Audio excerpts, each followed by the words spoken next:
Today is the day that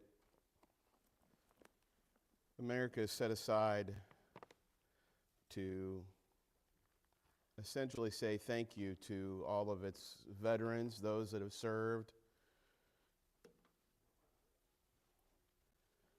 And I think it's very important that we understand that what that service looks like.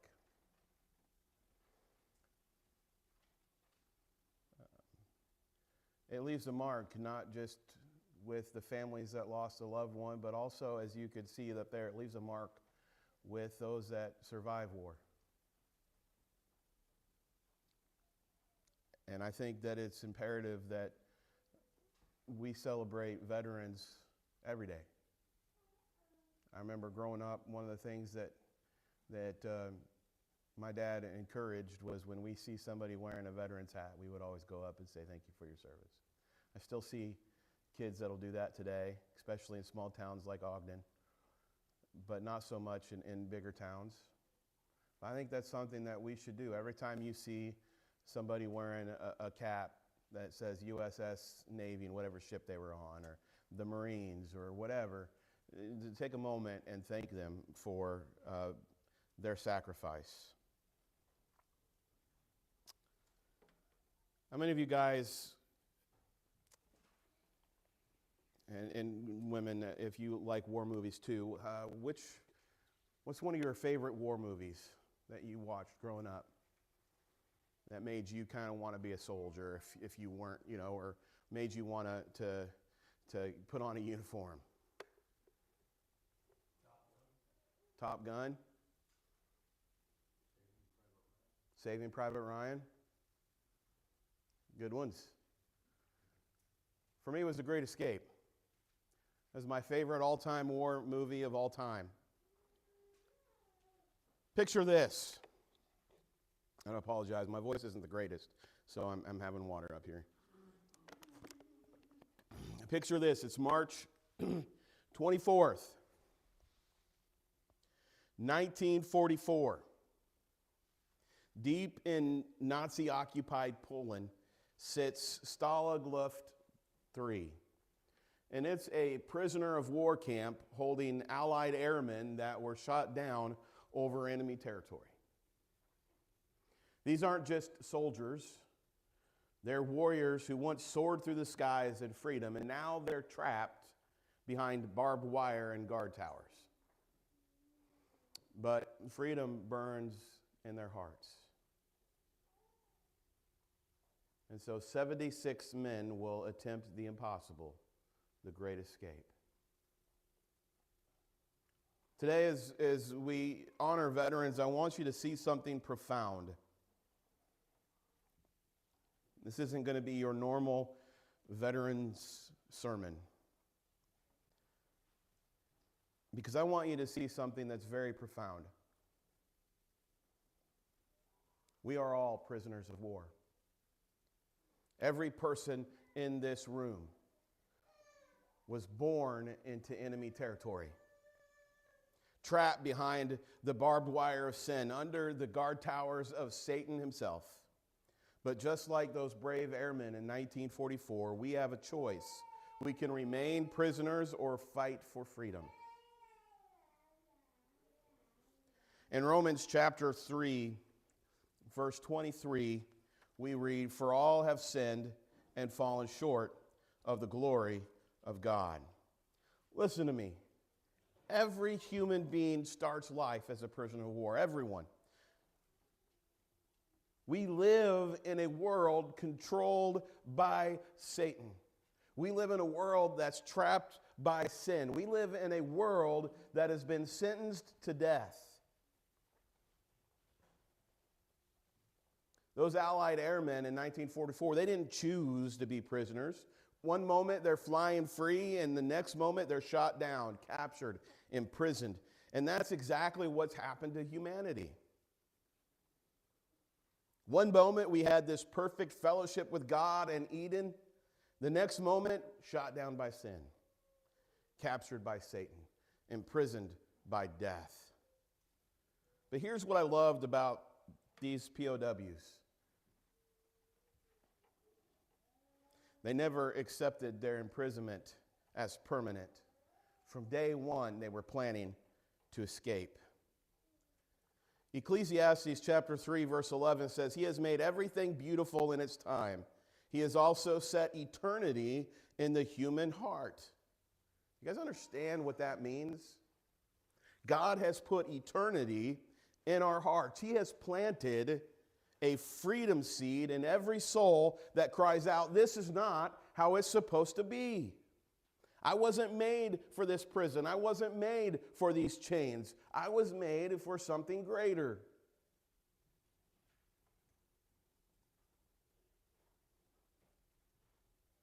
That desire for something greater was put in our hearts by God Himself. The senior British officer at Stalag was squadron leader Roger Bushell. And he was shot down and captured, but he was never defeated. In fact, he looked at those prison walls and he declared to anybody who would listen, he said, and I quote, "We are going to get out of here. And we're not just going to escape. We are going to take as many Germans with us as possible in the search effort." Church, we need that warrior spirit. Do you look at the prison of sin around you and say, "I'm getting out and I'm taking as many people with me as possible"? The escape plan that Roger and others had come up with was audacious. They would dig not one, but 3 escape tunnels. Maybe a cookie involved for anybody who could tell me what the name of those 3 tunnels were. No history buffs. Those tunnels were Tom, Dick, and Harry.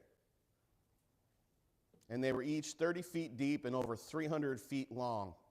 And in order to do this, they had to move over 130 tons of sand and dirt. 130 tons. They had to create an entire underground railway system. They had to manufacture civilian clothes, forge documents, coordinate the movement of over 200 men. Impossible. I mean, the Germans thought it was impossible. They were confident that their prison was escape-proof.